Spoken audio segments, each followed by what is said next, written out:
Our project focuses on EMG detection and muscle stimulation. We are seeking to detect trapezius muscle activation in 4 different spots. Relay this information through a custom-built circuit for interpretation in order to produce muscle stimulation in the forearm and hands. This project is applicable to quadriplegics who have lost the use of their arms following a spinal cord injury. The muscle stimulation can be used to control the wheelchair's joystick or other controls that require gross motor movements. The underlying principle for this project is that quadriplegics maintain motor control of the trapezius muscle. The trapezius is innervated by the accessory nerve, a cranial nerve that bypasses the spinal cord to innervate the muscle for motor control. This allows for movement despite spinal cord injury. The sensing is carried out using an EMG signal that is converted to an RMS or root square mean signal. Once the RMS signal exceeds a certain threshold, it generates a pulse on the Arduino pin. This pulse will oscillate a MOSFET gate, allowing stimulation voltage to bypass the low resistance, which is the human muscle. The oscillation will result in stimulating pulse and leads to sustained muscle contraction.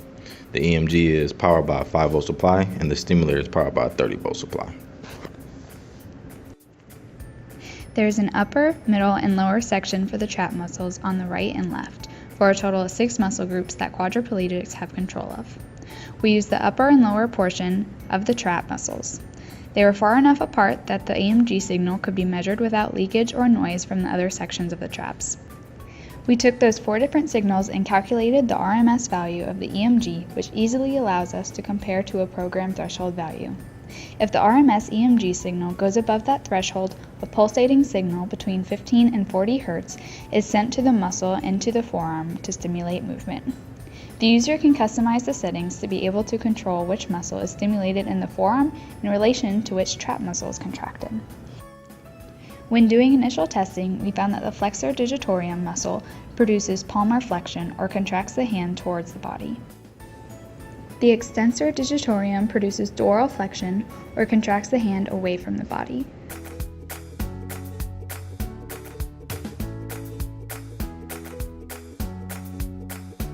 The flexor carpi radialis allows for radial deviation, which contracts the hand towards the thumb.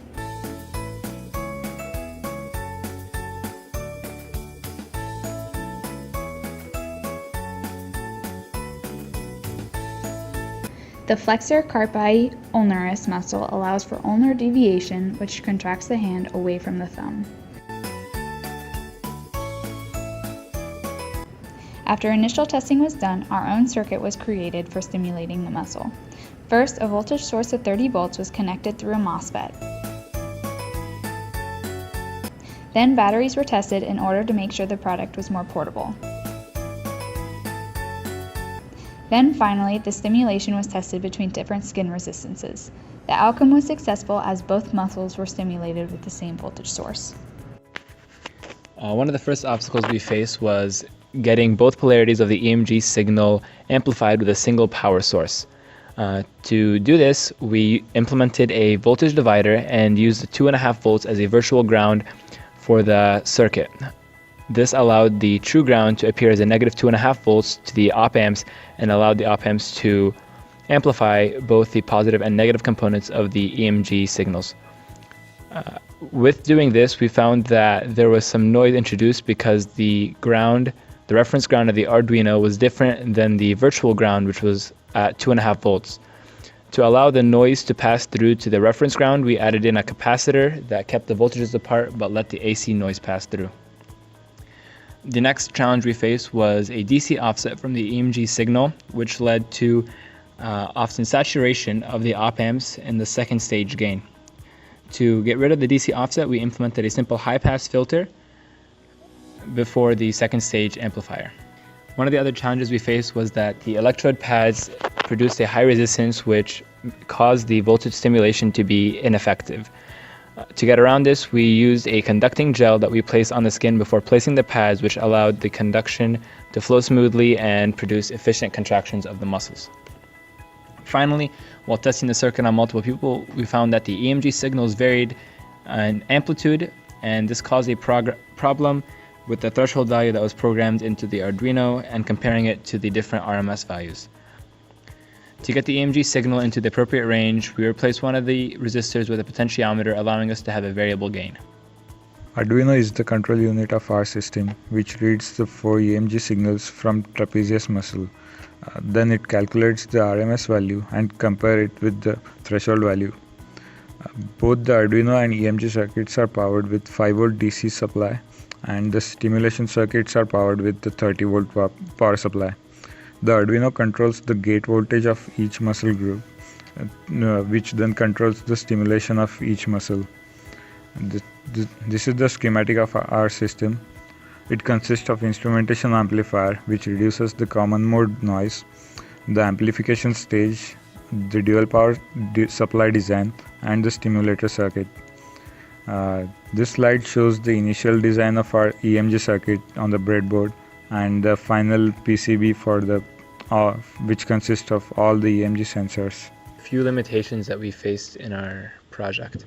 First, when connecting both the stimulation circuit and the EMG circuit to the same individual, there was a short-circuiting issue because the ground was shared between the stimulator and the Arduino. This allowed the power source to bypass the transistor and flow through the individual to the EMG ground for a electrode and through the ground back to the ground of the battery.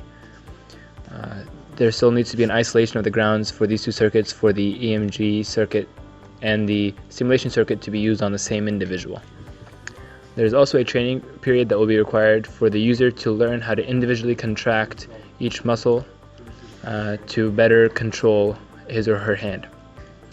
Also, we have control over all of our muscles, including the latissimus dorsi, rhomboid major, and all the other muscles in the back. So we are not 100% sure that the EMG signals that we're picking up are solely the trapezius muscle, and therefore there would need to be further testing to ensure that this device would work with a quadriplegic.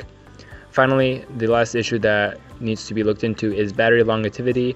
There needs to be a practical battery life for this portable design.